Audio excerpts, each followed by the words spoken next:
Good morning everybody, प्रिय students and दोस्तों।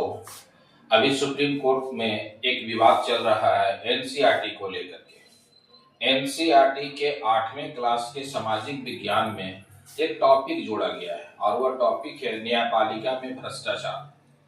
और इसी के संदर्भ में सुप्रीम कोर्ट ने एक संज्ञान लिया है और उस पर सुनवाई किया है। अब वो बोला गया क्या है कि अभी से यह टॉपिक जोड़ा गया है, यह जानबूझ करके जोड़ा गया है न्यायपालिका को बदनाम करने के लिए। इम्पोर्टेंट टॉपिक है जो अभी काफी इस पर विवाद चल रहा है। तो सीजीआई जो है उन्होंने अपना निर्णय दिए हैं, बोले हैं क्या कि यह जो न्यायपालिका में भ्रष्टाचार संबंधी टॉपिक जोड़ा गया है इसे तुरंत हटाया जाए। सुप्रीम कोर्ट के आदेश से किताब से यह टॉपिक तो हटा दिया गया है, लेकिन एक विवाद उत्पन्न हो गया है कि इस प्रकार का टॉपिक जोड़ करके भारत सरकार ने एक विवाद उत्पन्न कर दिया है। तो सुप्रीम कोर्ट ने अभी एनसीईआरटी को फटकार लगाया है और वो फटकार के बाद सुप्रीम कोर्ट के आदेश से वह टॉपिक को हटाया गया है, लेकिन फिर भी इस पर एक विवाद बना हुआ है। सर्वोच्च न्यायालय का कहना क्या है कि अभी जो हम लोग को सुप्रीम कोर्ट के विषय में जो बच्चों को पढ़ाना चाहिए वो इसका फंक्शंस, इसका कार्य क्या है, इसका एस्टेब्लिशमेंट, इसका इवेल्युएट करना, इनका रिव्यू करना, ये सभी चीजें बच्चों को पढ़ाने की आवश्यकता है, ना कि भ्रष्टाचार के संबंध में ये सभी चीजें पढ़ाने की जरूरत है। तो एक सुनवाई तो सुप्रीम कोर्ट का भी इस एनसीईआरटी पर हुआ है, तो उसमें आदेश दिया गया। अगला जो सुनवाई होगा वह मार्च में होगा सुनवाई। तो उसी विवाद को लेकर के यह टॉपिक जो है, इसी विवाद को लेकर के मैंने आपको है यह करंट अफेयर से संबंधित वीडियो बना रहे हैं। और इस वीडियो में आप देखिएगा बहुत सारी चीजें, नया चीजें जो है सीखने को मिलेगा, जानकारी देंगे। क्योंकि इसी वीडियो के माध्यम से मैं बताऊंगा न्यायिक सक्रियता क्या है, इसी वीडियो के माध्यम से मैं बताऊंगा पीआईएल क्या है।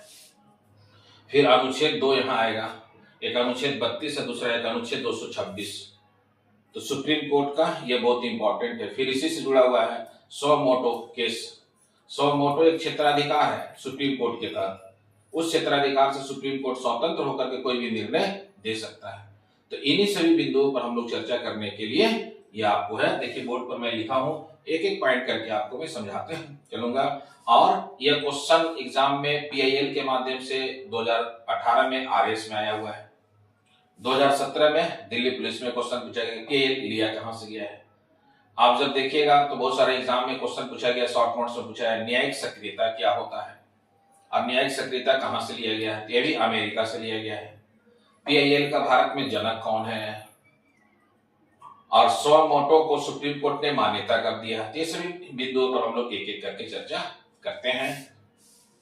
तो टॉपिक मैंने बोला क्या कि एनसीईआरटी को लेकर के विवाद चल रहा है, और वह एनसीईआरटी का जो है 8वीं क्लास का सामाजिक विज्ञान का है जिसमें जोड़ा गया है। तो टॉपिक का विवाद चल रहा है, सुप्रीम कोर्ट इसी को लेकर के स्वतः संज्ञान लेगा। स्वतः संज्ञान को इंग्लिश में कहते हैं सो मोटो।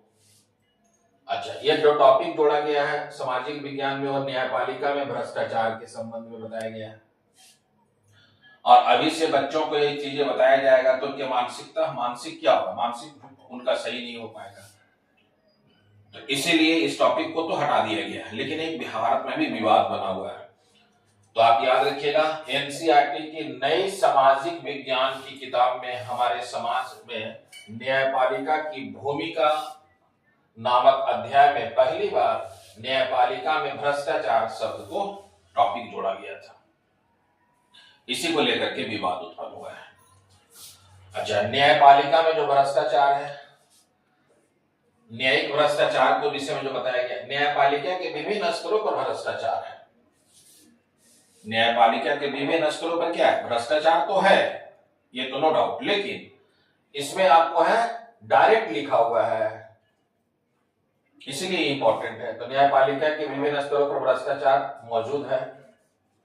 अब ये भ्रष्टाचार होने से क्या होगा, गरीबों को न्याय नहीं मिल पाएगा। तो आप इसमें याद रखिएगा न्याय पाना और भी कठिन हो जाएगा, किनके लिए, गरीबों के लिए। तो इसीलिए ये इंपॉर्टेंट बना हुआ है। अच्छा, यह जो देखिएगा अभी केस जो पेंडिंग है सुप्रीम कोर्ट में कितना है, हाई कोर्ट में कितना है और डिस्ट्रिक्ट कोर्ट में कितना है, केस जो पेंडिंग है तो उसी को निपटारा करना भी जरूरी है। सुप्रीम कोर्ट में जो केस पेंडिंग है आपको है लगभग में 80,000 से लेकर के 81,000 के आसपास है सुप्रीम कोर्ट में। हाई कोर्ट में कितना केस पेंडिंग है? तो 62,40,000 केस पेंडिंग है। और भारत में टोटल कितने हाई कोर्ट है? 25 हाई कोर्ट है। उस 25 हाई कोर्ट में एक केस है, 62,40,000 केस पेंडिंग चल रहा है, आप देख लीजिए। इसके अलावा जिला में जो डिस्ट्रिक्ट कोर्ट है, डिस्ट्रिक्ट कोर्ट में 4,70,00,000 केस पेंडिंग चल रहा है। ये केस पेंडिंग बताता है क्या है कि न्याय प्रणाली में एक निश्चित और तिथि के तहत कार्य नहीं होता है, और यह जो केस इसीलिए पेंडिंग पड़ जाता है। और ये केस पेंडिंग जितना रहेगा उतना ही भ्रष्टाचार को बढ़ावा मिलेगा। जो यह केस पेंडिंग समाप्त होना चाहिए। अब केस जो पेंडिंग वह समाप्त क्यों नहीं हो पा रहा है? तो चुनौतियां क्या है? समाप्त नहीं होने का चुनौतियां क्या है? जजों की कमी है।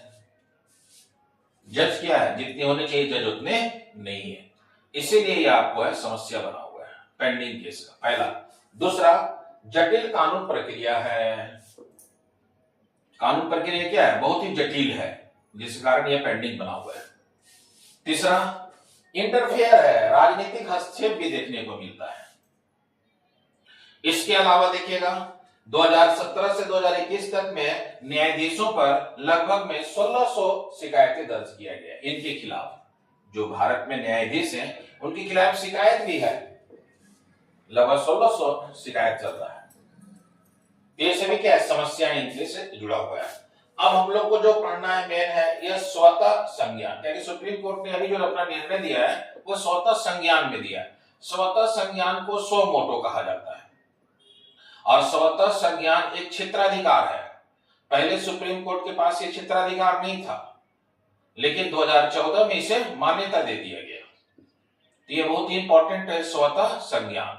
स्वतः संज्ञान में जैसे मानवाधिकार के संबंध में, पर्यावरण के संबंध में, इन सभी संबंधों में क्या है? वह निर्णय देता है। उसी को कहते हैं हम लोग हैं सो मोटो निर्णय लिया गया है। तो स्वतः संज्ञान के विषय में याद रखिएगा, न्यायिक सक्रियता वर्ड इंपॉर्टेंट माना जाता है। क्यों? क्योंकि स्वतः संज्ञान कौन लेगा? जहां पर जुडिशियल एक्टिविज्म होगा, जुडिशियल एक्टिव होगा। और ये जुडिशियल एक्टिविज्म जो है वो कहां से लिया गया? अमेरिका के संविधान से लिया गया। कहने का मतलब यह हुआ जहां कार्यपालिका और विधायिका कार्य करने में असमर्थ हो जाए तो न्यायपालिका क्या हो जाता है? सक्रिय हो जाता है। उसे ही हम लोग कहते हैं जुडिशियल एक्टिविज्म। और ये जुडिशियल एक्टिविज्म ही है स्वतः संज्ञान है। तो भारत में स्वतः संज्ञान क्षेत्राधिकार न्यायिक सक्रियता का एक पहलू है, जहां न्यायालय सार्वजनिक मुद्दे को लेकर के, जो पब्लिक से संबंधित मुद्दा होगा, जन से संबंधित जो मुद्दा होगा, मानवाधिकार, ह्यूमन राइट के संबंध में बात आएगा, इन्वायरमेंट के संबंध में बात आएगा, झुग्गी बस्ती के संबंध में बात आएगा, इत्यादि पर स्वतंत्र होकर अपनी सुनवाई कर सकता है। इसे ही कहा गया है स्वतः संज्ञान। इसके अलावा यह एक कानून नहीं है स्वतः संज्ञान, क्षेत्राधिकार तो है लेकिन कानूनी नहीं है। लेकिन इसे सुप्रीम कोर्ट ने 2014 में के तहत मान्यता प्राप्त कर दिया। मैंने अभी बताया ही किया आपको, सुप्रीम कोर्ट ने 2014 में इसे क्या दे दिया? एक मान्यता दे दिया है। तो ये आप इसे याद रखिएगा। अच्छा, जब आप पढ़ेंगे जुडिशियल एक्टिविज्म तो उसी समय सक्रिय होता है PIL। PIL का पूरा नाम है public interest litigation. Public interest litigation, इसी को हिंदी में कहते हैं जनहित याचिका। भारत में जनहित याचिका का जनक डॉक्टर PN भगवती, यहां देखिए लिखा हुआ है डॉक्टर PN भगवती और डॉक्टर VR कृष्णन अय्यर को माना गया है। दोनों ऑप्शन दे दिए आपको एग्जाम में, और एक चुनने के लिए बोले तो आप PN भगवती को चुनेंगे। और PIL पर जो पहला केस आया है उस केस के संदर्भ में देखेंगे, हुसैनारा खातून बनाम बिहार सरकार, यह पहला केस आया है। और इसमें जेलों और विचाराधीन कैदियों के संबंध में अमानवीय स्थितियों पर ध्यान केंद्रित किया गया है।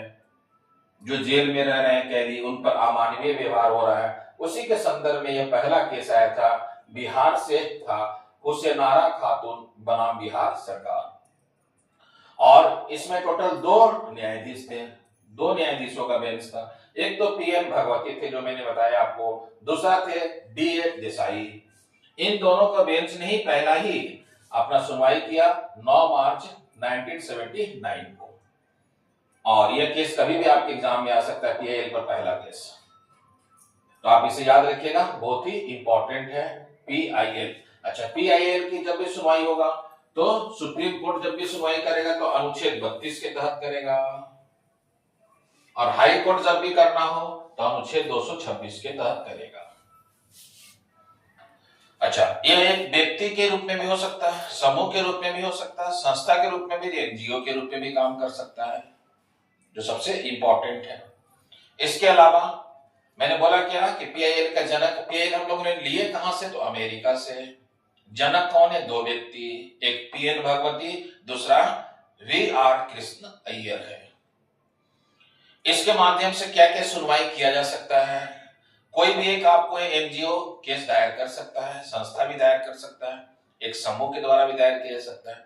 व्यक्ति यदि किसी प्रकार का पीड़ित हो, वह भी कर सकता है किसी संस्था के माध्यम से। और इसकी तरह निर्णय क्या क्या आ सकता है, बंधुआ मजदूरी के रूप में, पर्यावरण के रूप में, प्रदूषण के रूप में, भ्रष्टाचार, बच्चों का शोषण, जेल सुधार, इन सभी में सुधारात्मक कार्य करने के लिए पीआईएल जो है लगाया जाता है। और पीआईएल के तहत सुप्रीम कोर्ट क्या करता है, अपना स्वतः संज्ञान में निर्णय देता है, जैसे अभी एनसीईआरटी को लेकर के अपना निर्णय दिया है। तो इसीलिए यह अभी करंट अफेयर में चल रहा है। टॉपिक में याद रखिएगा, वह जो विवाद है 8वां क्लास का सामाजिक विज्ञान का विषय है, और उसमें जो टॉपिक जोड़ा गया है न्यायपालिका में भ्रष्टाचार, इसीलिए वह विवाद चल रहा है। इस विवाद को समाप्त करने के लिए सुप्रीम कोर्ट का अपना केस हो चुका है। एक केस अभी और भी होगा मार्च में, जो इससे संबंधित होगा, तो उसमें देखेंगे क्या सुनवाई सुप्रीम कोर्ट ने किया है। जो है भारत सरकार के जो सॉलिसिटर जनरल थे तुषार मेहता, अपना सुप्रीम कोर्ट में उपस्थित होकर के पक्ष भी रखे, और वहां पर ही भारत सरकार के इस कार्य के, एनसीईआरटी के इस कार्य से उन्होंने खेद भी व्यक्त किया है। तो यह सभी टॉपिक से संबंधित करंट अफेयर था, जो सबसे इंपॉर्टेंट है। ऑल द बेस्ट, जय हिंद, जय भारत। अगर आप सीरियस हैं यूपीएससी और कॉम्पिटिटिव एग्जाम्स के लिए, तो चैनल को अभी लाइक करें, शेयर करें और सब्सक्राइब जरूर करें।